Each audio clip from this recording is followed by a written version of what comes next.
Houston, yes, clear. Loud and clear.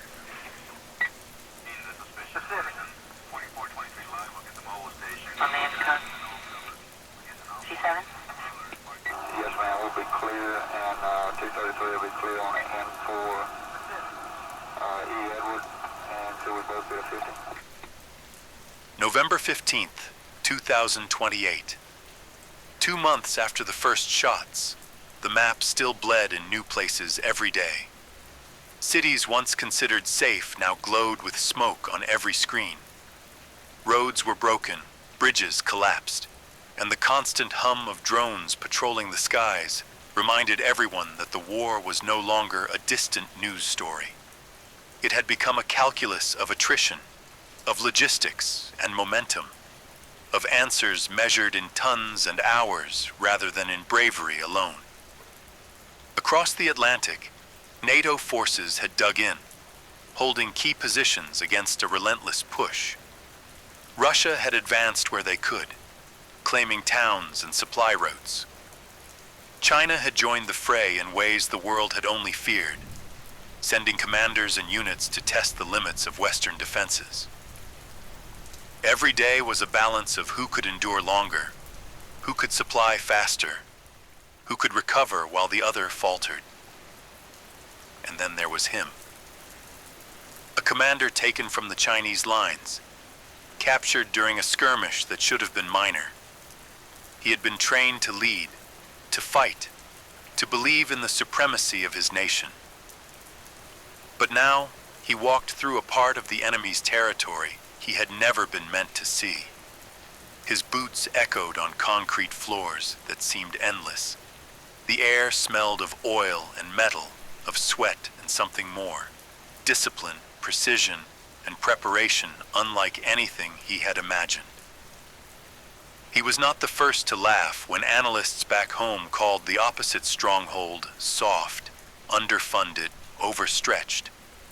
Many of his peers had shared that same arrogance over secure video feeds, joking about the Americans' inability to match their rapid assaults. That laugh died the moment the building opened its mouth. Inside, the heart of the operation revealed itself. Row after row of drones, sleek and silent, lined assembly platforms. Some were small, almost delicate, designed for surveillance. Others were larger, armed, built for strikes that could change the battlefield in minutes. Each drone moved through the facility with a rhythm that seemed alive, guided by invisible hands and humming with unseen energy. Engineers moved with precision, adjusting sensors, checking wings, calibrating cameras, fueling small engines with exacting care. Monitors displayed streams of data, showing test flights, target simulations, and patrol schedules in real time. The scale was breathtaking. Hundreds, maybe thousands of drones, each ready to take off within hours, each capable of striking with a speed and accuracy that made the Chinese commander's own forces seem slow and clumsy. He walked along the aisles, unable to look away. The air vibrated with the low hum of motors, the steady beat of fans cooling delicate circuits, the almost imperceptible whirring of propellers spinning for tests. Every movement, every calculation, every machine seemed designed not just to survive war, but to dominate it. For the first time, the truth hit him like a strike he could not block. America was not weak, not even close. And these drones, these machines, were only the beginning of what he had underestimated.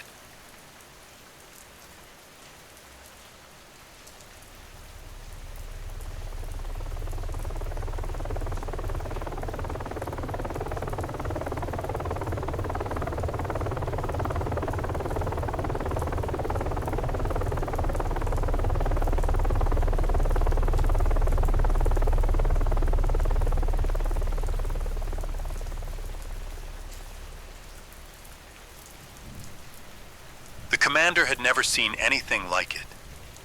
In the center of the facility, a control room buzzed with activity. Walls of screens displayed different skies, cities, and potential battlefields.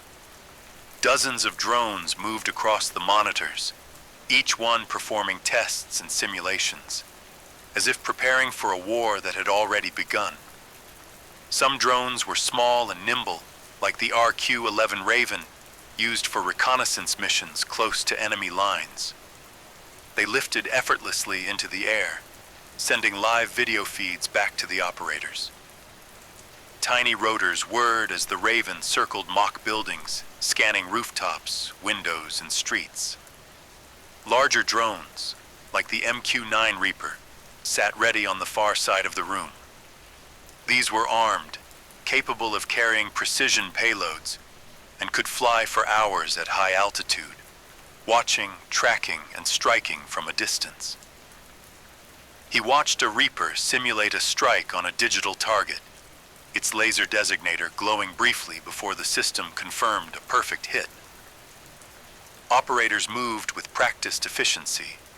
Fingers tapped keyboards, joysticks guided drones through tight courses, and screens displayed telemetry, flight paths, and even battery life. One console showed a swarm of AeroVironment Switchblade loitering munitions, small drones capable of diving into targets autonomously. Another monitored the General Atomics MQ-1C Gray Eagle, designed to fly in long-range missions, carrying both cameras and ordnance. Every drone had a purpose. Every move was planned. Every possible outcome anticipated. Watching them, the commander realized the danger was not in the machines themselves, but in the human intelligence and technology controlling them. Hundreds of drones operating as one, feeding information and executing missions with near-perfect precision.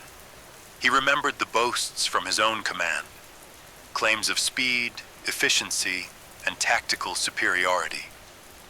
Yet here, in this American facility, those claims seemed almost laughable. Not because they were false, but because the Americans had thought bigger. They had not built a few machines. They had built an army of eyes, ears, and hands, ready to strike or observe at any moment. Small drones flitted like insects through the mock city. Large drones hovered silently above. One drone, named Scan Eagle, transmitted live weather and terrain data back to the control center. He shivered, not from fear, but from clarity. He had underestimated the enemy. America was not weak. Its strength was quiet, methodical, relentless. And these drones, they were the first hint of a power that could dominate the skies and define the future of the war. He walked down the long, echoing hangar, the smell of oil and metal heavy in the air. Rows upon rows of drones rested on charging pads, their sleek bodies gleaming under harsh fluorescent lights. He had seen drones before, back home, back in exercises, but nothing like this. These were not just eyes in the sky, they were the army itself. MQ-9 Reapers hovered silently in a simulated patrol, their rotors whispering across the cavernous room. Each carried cameras capable of seeing a license plate from 10,000 feet, infrared sensors that could track a heat signature across a dense forest, and missiles ready for instant deployment. Beside them, smaller, faster drones zipped through obstacle courses. RQ-21. Blackjack units, no larger than a dinner tray, darted between columns with flawless precision, scouting, mapping, and feeding data back to Central Command. The software running them was almost alive, a network of artificial intelligence that could coordinate hundreds of units at once, deciding autonomously who watched which sector, who attacked first, who reported anomalies. He watched as a swarm of tiny quadcopters, barely a foot wide, lifted off in unison. Individually, each was insignificant, but together, they moved like a single organism, sweeping over a mock cityscape, scanning every street, every rooftop, every alley. The AI predicted threats before humans even thought to call them dangerous. Even the older drones, the MQ-1 Predators, had been upgraded with advanced navigation systems. GPS-denied environments were no longer a limit. Radar, LiDAR, and visual tracking worked together, creating a virtual map of the battlefield that was continuously updated in real time. He realized, finally, why analysts had laughed when they called the facility soft. There was nothing soft here. The sheer reach, the precision, the constant vigilance of these machines. It was a kind of power he had never imagined. America's might was not just in numbers of soldiers or tanks, but in the invisible army above them, watching, calculating, ready to act before a human could even blink. He shivered, and yet he could not look away. He had been brought here under guard, hands bound, the tension in his shoulders a constant reminder that he was far from home. At first, he had expected to see weakness, disorganization, something to exploit.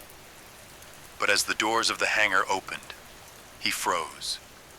Drones filled the room, some larger than small airplanes, others small enough to fit in a backpack, all moving with a precision that made his training feel outdated. The sheer number of machines, their seamless coordination, and their speed were overwhelming. He remembered reports from the field, MQ-9 Reapers striking targets hundreds of miles away with surgical accuracy, RQ-21 Blackjacks mapping enemy positions before human troops could even move, and tiny quadcopters swarming through buildings to search for hidden threats. Now, he saw them not as stories, but as an unstoppable reality. He noted the data feeds streaming across multiple screens. Real-time mapping, thermal imaging, AI predictions of enemy movement. The machines did not tire. They did not hesitate. They calculated, anticipated, and acted in moments where a human would still be thinking. For the first time, he understood why analysts on his side had been wrong to call the Americans soft. There was no flaw here to exploit, no weakness to find. Every action was monitored, every corner mapped, every risk assessed. Even if he wanted to plan an escape, the drones would know before he moved. He felt a cold mix of fear and awe. These machines were not just tools. They were an extension of America itself. And in that hangar, with the hum of engines and the quiet whir of propellers filling the air, he realized that this war was no longer a contest of soldiers alone. It was a contest of eyes, of speed, of calculation, and America's machines had the advantage. And he, the proud commander who had led troops through countless battles, could do nothing but watch. He had been moved from cell to cell over the past hours, blindfolded and restrained, yet his mind refused to be confined. Even with his hands bound and his uniform tattered, he could sense the rhythm of the place he had entered. The hum of engines, the occasional high-pitched whirring, and the soft clicks of servos spoke more than words ever could. These machines did not sleep. They did not doubt. They did not waver.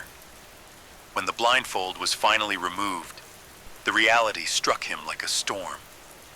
He stood in the middle of a massive hangar, and everywhere he looked, drones filled the space. Some were the size of small cars, like the MQ-9 Reaper he had only ever seen in photographs, its sleek wings and underbelly packed with precision munitions. Others were nimble, quadcopter-style RQ-21 Blackjacks, their tiny cameras swiveling, scanning, mapping every corner of the room and feeding the data into enormous screens lining the walls. Even smaller were the pocket drones, barely bigger than a shoebox, buzzing in coordinated swarms, ready to infiltrate buildings, scout enemy positions, or detonate with pinpoint accuracy. He stepped closer to the screens, trying to make sense of the data flowing across them. Heat signatures from miles away, infrared scans of enemy bunkers, predictive models forecasting troop movements with uncanny precision. It was as if the machines themselves could think, anticipate, and react faster than any human commander could even issue an order. For years, he had trained in strategy and tactics, yet every principle he had learned now felt obsolete in the face of this digital army. One of the larger drones lifted silently from the floor, and he noticed the smooth choreography. A swarm of blackjacks followed a predetermined flight path, splitting, merging, and weaving like a single organism, while the reapers overhead waited silently for commands, their sensors feeding data into a central system that seemed almost alive. Each drone was linked, each movement calculated, and even minor adjustments in speed or altitude were performed with a precision that mocked human error. He thought back to the reports from the battlefield. American air bases equipped with hundreds of these machines could launch attacks across continents, striking targets with surgical precision. Cities and supply lines that he had once considered strongholds were now vulnerable to waves of drones that could bypass conventional defenses. And this was not simply firepower, it was awareness. A Reaper overhead, scanning with radar and infrared, could detect the faintest hint of movement. A swarm of blackjacks could infiltrate behind lines and relay positions in real time, and even the smallest pocket drones could disrupt enemy communications or ignite critical points. He shivered at the thought. A single misstep, one miscalculated maneuver, and an entire platoon could vanish without warning.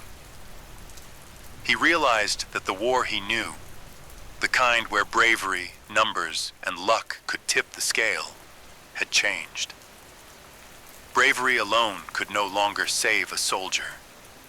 Momentum alone was insufficient. It was now about coordination, surveillance, and unrelenting precision, and America had mastered all three. As he walked along the perimeter of the hangar, he tried to imagine how these drones were deployed on the front lines. Patrols, reconnaissance, strike missions, overwatch, communication relay. The applications were endless. The machines had already rewritten the rules, and even as a seasoned commander, he felt a pang of fear. What was once considered soft or underfunded had revealed itself as an ecosystem of relentless mechanical efficiency. And then came the undeniable truth. The Americans were not just building weapons. They were building intelligence incarnate. And he, once proud and certain, understood that the war was no longer a contest of soldiers alone. It was a war of eyes that never blinked, of patience that never tired, and of a technological will that could outthink, outsee, and outlast any human adversary. For the first time, he felt powerless, not because his troops had failed, but because the battlefield itself had evolved beyond human reach. And standing there, among the whirs and hums of drones, he understood that the war had changed, and the enemy had already adapted. They tried everything. From his guarded vantage, the captured commander watched the first attempts at a reply unfold like a badly rehearsed play. On paper, the plans had looked clever. Blunt force where the machines were precise, noise where the machines were silent, deception where the machines were clear-eyed. In practice, each answer slid and splintered against a will that did not sleep. At the front, columns moved differently now. Convoys split into smaller groups. Routes shifted at odd hours, and commanders ordered camouflage and decoy vehicles to confuse the cameras. Teams of engineers raced to set up short-lived workshops. Metal tables, welding torches, and portable printers, trying to turn civilian factories back into war plants. Small mobile units packed into trucks and vans, the new idea being to disperse production across towns and barns so there would be nothing big left to strike. It sounded smart. It sounded like adaptation. But what he saw that morning was the truth of adaptation under fire. Improvisation buys you hours, not a new kind of war. They tried electronic tricks. Signals were jammed. Communications were routed through layers of relay. Radios went quiet, and hand signals returned to the ranks. Cyber teams, young, hungry, brilliant, launched waves of code at systems they barely understood. For a few tense hours, a feed went dark. Relief spread through the battered units like a fever. Then another feed came back, from a different angle, from a drone that had been watching from above the trees all along. The silence had been a shadow, useful only until someone found the other eyes. They tried to fight fire with fire. Missiles, anti-air batteries, surface-to-air rockets. A brave battery lit the sky and scored a hit. Wine-dark smoke marking a rare victory. But the cost was immediate and brutal. The attackers revealed their positions. The next wave, precise, unhurried, cut the line of supply. And with that cut, the battery was a memory. Sabotage missions slipped behind enemy lines like ghosts. Teams moving at night to break a conveyor belt, torch a control room, or steal a prototype. Often they succeeded in small, nasty ways. A factory delayed for 24 hours. A shipment rerouted. A single production line halted. But the production did not live or die by one line anymore. The work simply moved, rerouted through networks of small shops, through 3D printed parts and modular kits assembled in basements and shipping containers. The supply chain muttered and rerouted rather than broke. What disturbed him most was how quickly the defenders accepted loss and replaced it.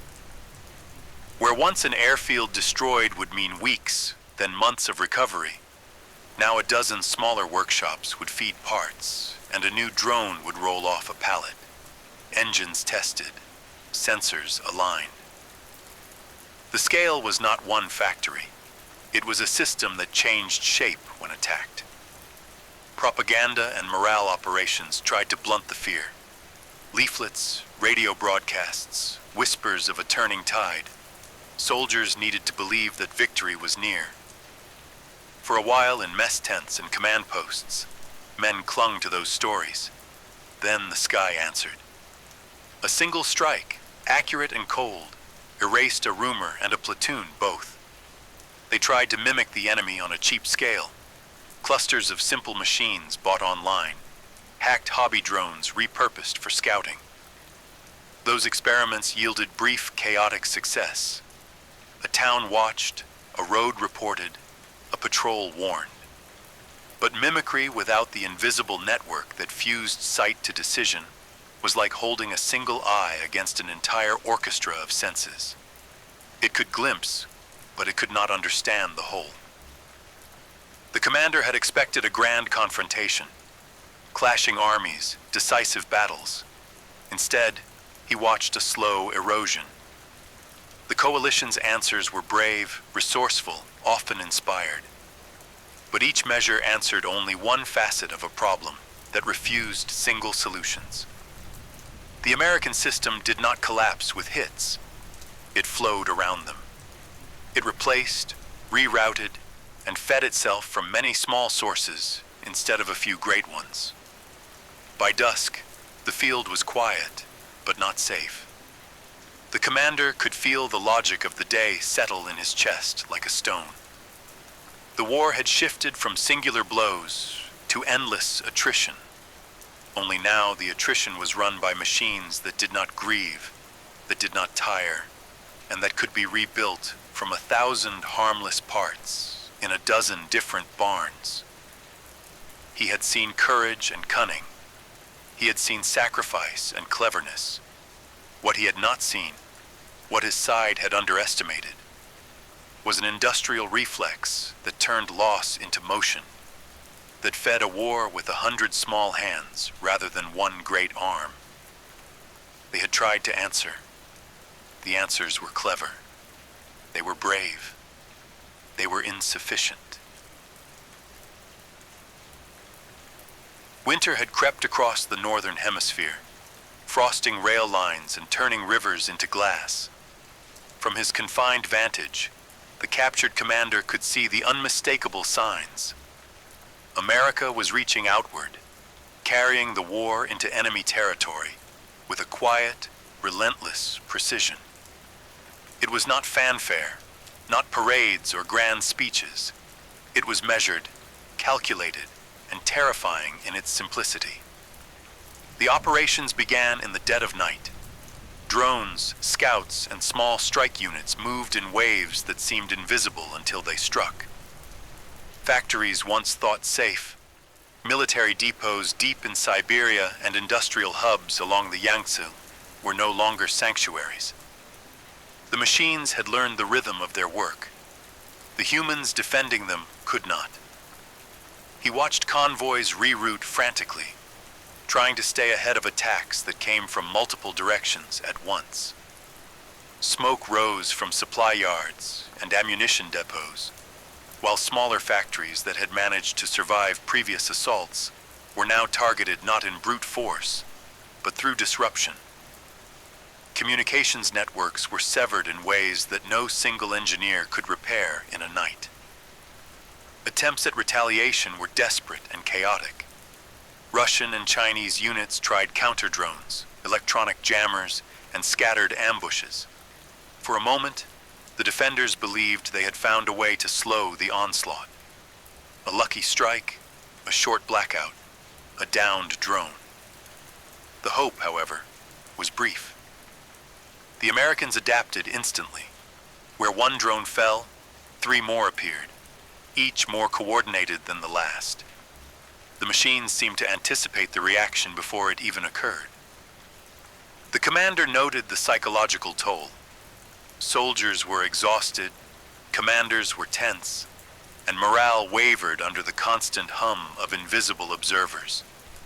He could see the difference in the human psyche when the enemy operates not with noise and flags, but with invisible eyes that never sleep. Each strike forced choices. Abandon a factory, risk personnel, or allow production to continue under threat. Every choice was a loss. By midwinter, the coalition's infrastructure was splintered. Key industrial hubs were no longer operational, and supply lines, once robust, now twisted like a puzzle missing too many pieces. The Americans did not aim to annihilate everything at once. They struck in patterns, hitting critical nodes that would ripple through the system. Production slowed, repair teams were overextended, and command chains strained under the pressure. From his cell, the commander witnessed the last attempts at organized resistance. Mobile units tried to regroup, relying on speed and secrecy. Engineers worked in the shadows to rebuild communications, patch energy grids, and hide vital resources. Even when successful temporarily, each effort seemed only to delay the inevitable. The Americans watched, waited, and then struck with precision that was surgical, not random. The final blows were almost anticlimactic in their efficiency. Factories that had once seemed untouchable now fell quietly. A critical node destroyed, a shipment captured, a production line halted.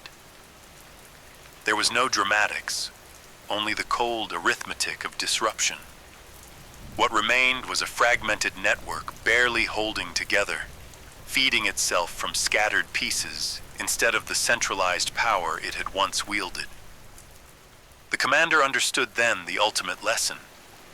This war was no longer about territory or numbers. It was about control over the unseen.